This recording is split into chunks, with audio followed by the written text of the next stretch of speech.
we are going to have one final panel to discuss expanding financial inclusion through best practices in sustainability. We have a great moderator for this session in John Bratsakis, President and CEO of the Maryland and DC Credit Union Association. If you were here last night, you heard a couple words from John at that point. John is going to be joined on stage by Barbara Mojica, Executive Director at the National Latino Association of Credit Union Professionals, Gary Officer, President and CEO at Workforce Inclusion. Come on up, John, in Washington, D.C., and Libby Snipe, Vice President of Marketing Community Impact at Arlington Community Federal Credit Union. John, team, take us away. So good evening, everybody, or afternoon, everybody. We're just going to jump right to everything. So what I'm going to do is ask our panel just to give a brief introduction right before they answer this question. So Libby, we're going to start with you.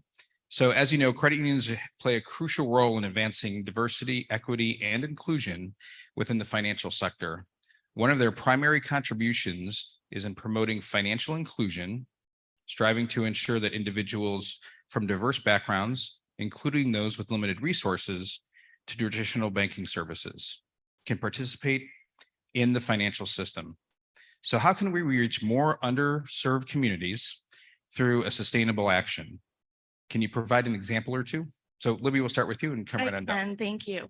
I'm Libby Snipe, Vice President of Marketing and Community Impact at Arlington Community Federal Credit Union, right outside of DC. We are 500 million in assets. We have 24,000 members. And as a community-based credit union, we have some really great community impact programs that we have launched in the last couple of years that have really focused in on financial inclusion. We are working really closely with our local nonprofits. And as some of our panelists said earlier today, we're really leaning in and leveraging the nonprofits' expertise. Many of these are safety net nonprofits and really are experts on what the residents in Northern Virginia are challenged with in terms of financial inclusion and the gaps for these marginalized communities. So we are working directly with the nonprofits and developing financial education programs and kind of using them as a pilot program to say, okay, what do your clients need? What are the challenges and how can we develop dedicated programs, financial education, coaching series, products and services for them specifically. And then we track the success of those. We launch products with them, bring them in, have them start a membership as they've done the specific education programs, and then kind of see what the pitfalls are for them, and then take those learnings and extend the offerings and the products and services to the community at large, to our full membership. So one example is, this is where the cookies come in, folks. So the Together We Bake nonprofit organization is based in Alexandria, Virginia, and they serve women throughout DC and Northern Virginia with workforce training and personal development programs. So these are women who have had a myriad of challenges, are definitely underbanked, marginalized, or kind of re-entering society based on a variety of reasons. And so they come to Together We Bake. They basically run a phenomenal bakery. I guarantee these are the best cookies you have ever had. We'll be quick, you'll get to them. And they get their Safe Serve certification so they can take these skills and they'll be transferable to the food industry. And then they're also learning just all sorts of wonderful life skills from the Together We Bake team. So where Arlington Community FCU comes in, we're doing financial segments on a monthly basis. We're covering budgeting, how to build or improve credit, how to reduce debt, all of these things that sometimes the women have known in previous stages of life, and sometimes it's new to them. So we're working with them on an ongoing basis. We're doing the financial coaching with them one-on-one to help them get back on their feet, helping them if they want to open a checking account or, and have a debit card and have their direct deposit go in and have them really work on those budgeting skills. We developed a special checking account for this program and another nonprofit where there were greatly reduced fees to allow them to practice using a debit card, some of them for the first time, and really learn how to manage the funds in their account without the penalties that sometimes a normal checking account would incur. So we've been tracking that and really helping them to understand all the things about using the debit card and how their credit is impacted and all of those things. And it's been a really phenomenal program. It's still in early stages, so they haven't gone through a full year. The Together We Bank women haven't gone through a full year yet, so we don't necessarily have the findings for the case study yet, but so far so good. The women love when the financial educators come over and do coaching with them. They just soak it all in. They're so open to improving their lives. And I think that's such an important piece about the financial inclusion programs. This is just such a small segment of the people that are really in great need in our community and all of our communities right now, but it's been a successful program so far. Hello, everyone. My name is Barbara Mojica, and I'm the Executive Director for the National Association of Credit Union and Professionals. That's a long name, better known as NLCUP for everyone in here. When I think about sustainable programs and how it can help communities that I grew up in, because that's where I grew up in a very rural area in North Carolina called Duplin County, for anybody that's from North Carolina here. I think about the things that I didn't have growing up. I didn't have access to a credit union, and I didn't have access to a lot of educational opportunities. So when I think about what my community specifically needs is branches in these rural communities that are able to serve as community centers for underserved populations. Growing up, I always got my resources from a church. That's typical, I think, in a lot of rural areas or a lot of underserved communities, and especially Latino communities because of the language barrier. So when I think about how credit unions can tap into helping the underserved communities be more sustainable, is bridging that gap between, being a credit union that you're at that church, you are engraved in that community, so that you're able to assist underserved populations a little bit better. Additionally, I think strong partnerships, like you said, and what your credit union is doing, really, really strong partnerships with nonprofits that are already doing the work. Because sometimes what I hear credit union leaders say is like, well, we don't know where to start. Well, look around your community. There's probably someone already doing the work for you. You just have to have a strong partnership with them. So that's what I think about when I think about sustainable solutions for underserved communities. Thank you. I'm Gary Officer. I'm the President and CEO of the Center for Workforce Inclusion and the CWI Labs. We're all about workforce equity, inclusion, workforce justice, and the like. But my career spanned many different sectors, right? I was involved and I ran the National Credit Union Foundation for a number of years in the mid-2000s. I've ran affordable housing organizations. I've ran quasi-state banks in Massachusetts to fund affordable housing production. And I've worked in the think tank community. So my perspective is informed by being part of networks outside the bubble. And when I heard the gentleman talk about the Massachusetts Coastal Initiative, I can guarantee you that all the banking CEOs were present in all the formative meetings about what could emerge from that initiative. Because the banking, our competitors are present and they are prepared to take risks. I'll also say this, and I have a couple of comments. So I was sitting back there trying to process today's conversation because I'm worried. I'm worried about the city of Baltimore, the people who live there in despair and in poverty. I worry about Chicago and the South Side and that vast tract from downtown to Indiana where conditions are the same as they were 25 years ago. I worry about parts of this city that when you cross that bridge, a different city begins to emerge. So when I go back to the United in Sustainability, what I'm missing in most of today's conversation are questions about equity, about questions about the income gaps, and how do we address those significant challenges. And then I pivot to the conversation around this net zero thing. And here, another example, so this is another example of being outside your bubble. So during the UN week, an organization I'm involved in referred to as Concordia has a massive summit. McKinsey had a roundtable where they were talking about this very issue. And this is what they said: the cost of getting to net zero. It will require a $9.2 trillion upfront investment.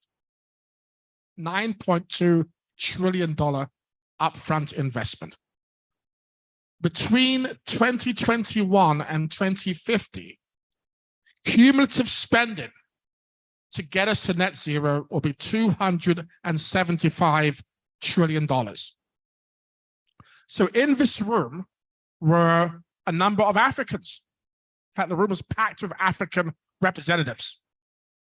And they said this: for us to get to this goal, the hit would be about 25% towards our GDP. And why should we contribute? The West told us, this is them talking to me in the group, the West told us to stop mining for coal.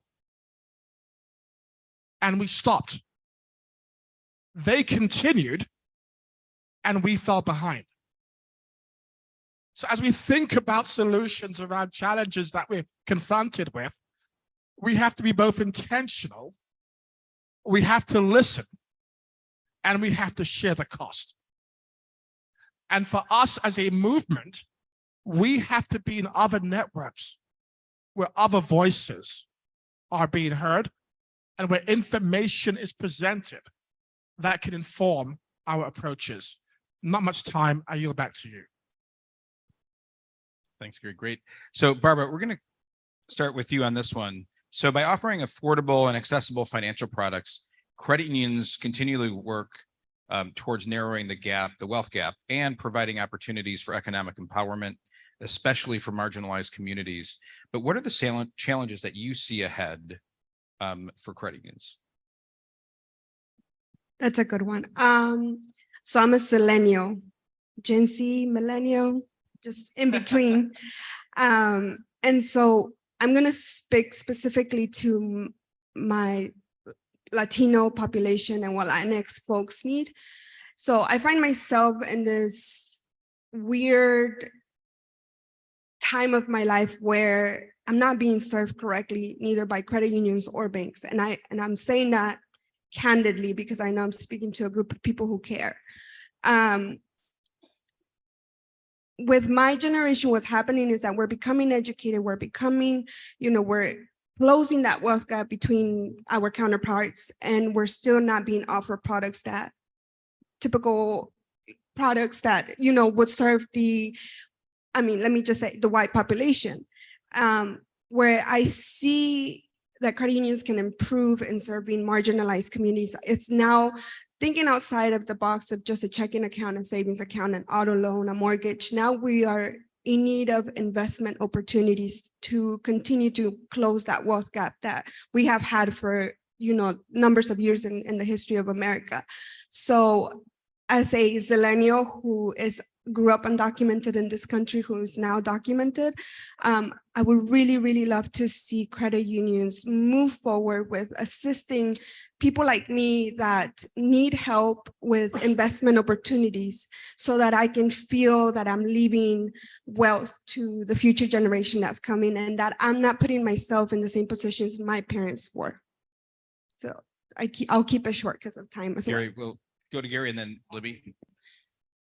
For me, the biggest barrier really is that the wealth gap is just getting larger and larger. And so the programs that we've developed are really based on being in person and one-on-one because that's what we can do in our community right now.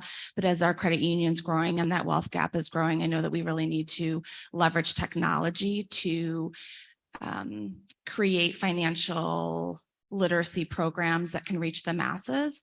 And so I think it's resources and finding the right fintech partnerships to really address that and promote financial inclusion on an ongoing basis.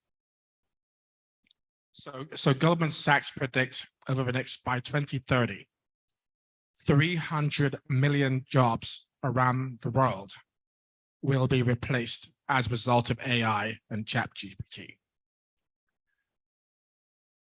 McKinsey predicts by the year 2030, 90 million jobs in the US will disappear or will change substantially as a result of AI. And 80 million jobs will replace the 90 that have been disappeared. That's a $10 million gap, 10 million job gap. We need to speak to what's happening in the workforce. We need to speak to, and I go back to United in Sustainability. We're in a country where minorities, African Americans, Latinos are concentrated in the bottom 10 occupational categories. And those jobs are disappearing. That's your credit union member. So how are we preparing for a world of work that's going to change and be transformed by technology? How does it impact our membership strategy? How do we close the gap in income and wealth if we're not aware of those important trends that's going to impact our communities? So those are some of the observations I have from my day job, which I hope credit unions will pay some attention to as we try to construct a pathway to a future we have yet to see. So don't go far, Gary. So one of the questions I wanted to ask, given your role, your organization today, finding new opportunities for older job seekers, let's say if those over 50, in underserved communities, as an industry insider, having, worked in so many different areas, and also on the outside, what can we do to improve inclusion for that job group? That's a great question. So in this country today, the long-term unemployment rate for an older American is about 25%. The labor force participation rate, which is really the actual data that tells you how our workforce is doing, for Americans who are 55 and over, is about 37%. That means there's a vast community of older people, many of us are in this room, that have simply given up.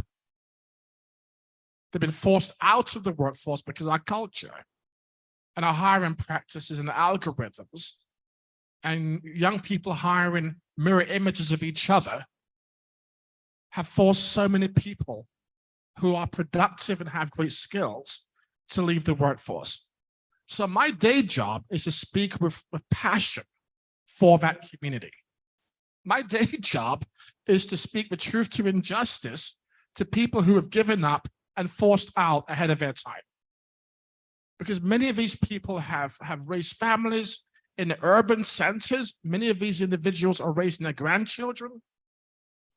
And during the pandemic, many of them did not participate in the great resignation. They were forced out of the workforce. So we got to think about them. And my organization and my network, we target older workers. We try to get them into programs.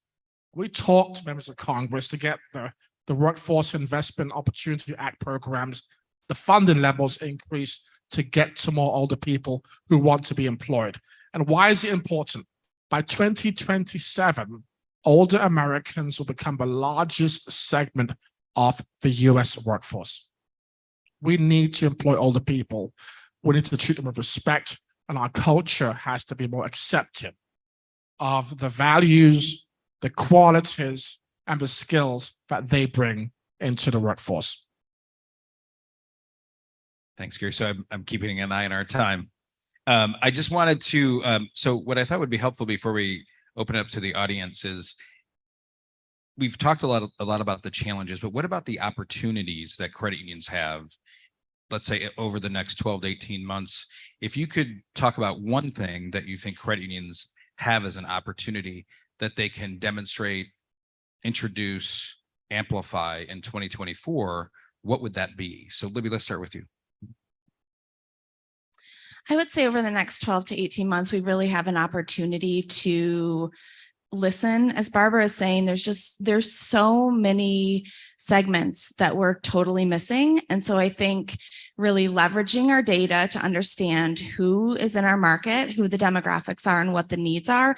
And then in addition, like overlaying with the data is that anecdotal insights that we're getting from the people on the ground, the people that really understand our communities, to help us understand what the needs are to develop those more creative products and services that are truly going to address the needs, to make sure that financial inclusion isn't, like we were talking about with DEI, it's not necessarily a program or an initiative on the side. It's something that at Arlington Community, we're weaving into everything we do. Financial education and coaching is going to be the focus because that's how we're going to empower our members the best. And so I think it's weaving it in and really listening. I think someone said it before that DEI should be part of your culture and it should be part of your strategic plan for every credit union. You're not going to survive if it's not. It's just the brutal honesty. And furthermore, because I am in the works of advocating for the Latinx community is the fastest growing population in the United States. So don't forget about serving your Latinx members. And even more, I will say, make sure that your staff believes in what you believe in, and make sure that your staff is happy with the culture you have within your credit union. Because I worked at a credit union before, and I worked at banks before prior to this position. I cannot properly serve people if I know the inside is not serving me. So it's important. It's very, very important for you to foster a culture of belonging and acceptance at your credit union, so that the people that you employ can proactively serve the members that they're serving. And another thing, I'm sorry, make sure that your staff reflects the population that you're serving. You're not going to survive if the C-suite is all white. You're not. Back to my credit union days again. So I think leverage your asset. Your asset is your brand. Credit unions are trusted. In my days outside the movement, when I talk about my time with the credit unions, people are so positive about my having worked and around the National Credit Union Foundation. So leverage your asset. Your assets are your people, your mission, your purpose, your values, and the trust you engender in the community. I appeal to leadership. Take risks, man. Take risks. People out there need us. There's opportunities, as I saw today, that suggest that if we are present and are in the right room with the right people, we can do many more things than we're doing. So I appeal to leadership to take calculated risk, but our brand is our biggest asset.